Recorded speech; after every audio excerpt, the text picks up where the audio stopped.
नमस्कार, नेशनल खबर देख रहे हैं आप और मैं आपके साथ प्रज्ञा झा। विगत 3 दिनों से हम देख पा रहे हैं कि देश के सदन में अविश्वास प्रस्ताव को लेकर चर्चा हो रही है और ये चर्चा सिर्फ बातचीत तक ही नहीं सीमित है। हो हल्ला और कई बार तो सदन को स्थगित भी किया गया है। अविश्वास प्रस्ताव को लेकर विपक्ष द्वारा कई बार केंद्र सरकार को निशाना बनाया गया है। कई मुद्दों पर सवाल उठाए गए हैं, चाहे वो मणिपुर का मुद्दा हो या फिर सरकार के फेलियर का मुद्दा हो, महिलाओं की सुरक्षा का मुद्दा हो या फिर सरकार द्वारा चलाई जा रही स्कीम का मुद्दा हो। कई ऐसे मुद्दे विपक्ष की तरफ से उठाए गए हैं। अविश्वास प्रस्ताव पर लगातार चर्चा हो रही थी और केंद्र सरकार पर यह आरोप लग रहे थे कि प्रधानमंत्री मोदी मौन है। आखिर वो किसी भी मुद्दे पर आकर संसद में क्यों नहीं बोल रहे हैं? मणिपुर पर हम उनका जवाब चाहते हैं। लेकिन जब 10 अगस्त को प्रधानमंत्री नरेंद्र मोदी 2 घंटे 12 मिनट की स्पीच दे रहे थे तो उस वक्त में कांग्रेस के जितने भी सांसद थे वो बैकआउट करना शुरू हो गए। लगता यह है कि वो लोग सुनते सुनते थक चुके थे और अपनी बेइज्जती होते हुए सुनते थक चुके थे, इसलिए उन्होंने बैकआउट करना शुरू कर दिया।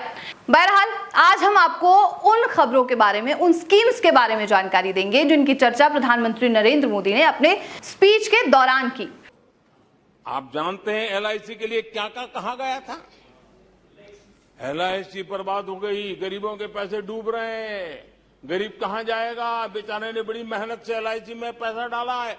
क्या कहें, जितनी उनकी कल्पना शक्ति थी, जितने उनके दरबारियों ने कागज पकड़ा दिए थे, सारे बोल लेते थे वो, सारे बोल लेते थे। लेकिन आज एलआईसी लगातार मजबूत हो रही है।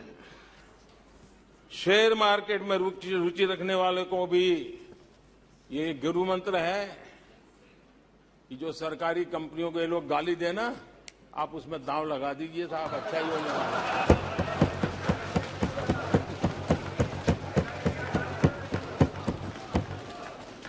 प्रधानमंत्री नरेंद्र मोदी ने अपने स्पीच के दौरान विपक्षी पार्टियों पर निशाना साधते हुए कहा कि विपक्षी पार्टियों के पास ऐसा सीक्रेट है जिसकी वजह से वो जिसकी भी बुराई करते हैं या फिर जिसके विरोध में कोई भी शब्द कहते हैं वो इंसान आगे बढ़ना शुरू हो जाता है। उन्होंने अपनी तरफ इशारा करते हुए कहा कि एक एग्जाम्पल मैं हूं, मेरे साथ इन्होंने क्या क्या नहीं किया, क्या क्या चीजें नहीं हुई, लेकिन आज देख लीजिए मेरे साथ अभी तक कुछ भी नहीं हो पाया है। और साथ ही उन्होंने कई स्कीम्स के बारे में भी बताई जिस पर विपक्ष ने निशाना साधा था और उस निशाने के बाद आज वो कंपनियां कैसे आसमान को छू रही हैं इसके बारे में भी उन्होंने जानकारी दी। वो वीडियो भी, वो स्पीच भी आप सुनिए। क्या कुछ नहीं कहा गया था एचएएल के लिए और इसका दुनिया पे बहुत नुकसान करने वाली भाषा का प्रयोग किया गया था और एचएएल तबाह हो गया है, एचएएल खत्म हो गया है, भारत की डिफेंस इंडस्ट्री खत्म हो चुकी है। ऐसा न जाने क्या क्या कहा गया था एचएएल के लिए।